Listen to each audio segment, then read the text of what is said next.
Hello everyone, welcome again. তোমাদেরকে আমার আরও একটা মিনি ব্লগে অনেক অনেক ওয়েলকাম জানাচ্ছি। আশা করছি সবাই খুব ভালো আছো এবং সুস্থ আছো। আমিও কিন্তু বেশ ভালো আছি। তো দেখো, আমি তোমাদেরকে দেখাচ্ছিলাম যে এখন বাইরে কতটা পরিমাণ কুয়াশা রয়েছে।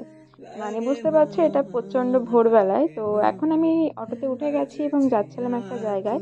দেখো, আমি কিন্তু স্টেশনে চলে এসেছি, রোদও কিন্তু হালকা হালকা উঠে গেছে।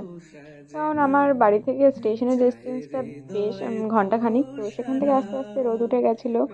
আর ঠান্ডাটা কিন্তু বেশ ছিল, যতই রোদ উঠুক কিন্তু ঠান্ডাটা একই রকম ছিল।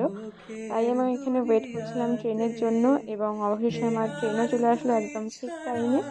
আর আমি ট্রেনে উঠে পড়লাম, ট্রেনে উঠে একটু ভিডিও করছিলাম। আমি যাচ্ছিলাম কল্যাণীতে। কল্যাণীতে আমার একটু দরকার ছিল। তো কল্যাণী কোথায় যাচ্ছি সেটা কিন্তু তোমাদেরকে জানাবো।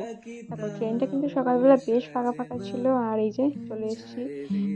আমি হচ্ছে ট্রেন থেকে নেমে আমি চলে এসেছিলাম কল্যাণী। এটা কোন জায়গা তোমরা কেউ চিনতে পারছো? এটা কিন্তু কল্যাণী এইমস। তো এখানেই আমি আসার কথা ছিল এবং সেখানে চলে এসেছি। এখানে একটু দরকার ছিল, পিসি পিসেমশাইয়ের জন্য আসা আর কি। তো তার জন্য আমি এখানে যাচ্ছি, এখন এমসের ভেতরে ঢুকছি। এমসটা মেন গেট থেকে ওপিডিটা অনেকটাই দূরে, যেখানে হেঁটে যেতে বেশ খানিকটা সময় লাগে। আর সেখানে হেঁটে হেঁটে যাচ্ছিলাম আর কি। তো এখানে ভেতরে তো যেহেতু ভিডিও অ্যালাউ নেই, ভেতরে আর কোনো ভিডিও হবে না সারাদিন।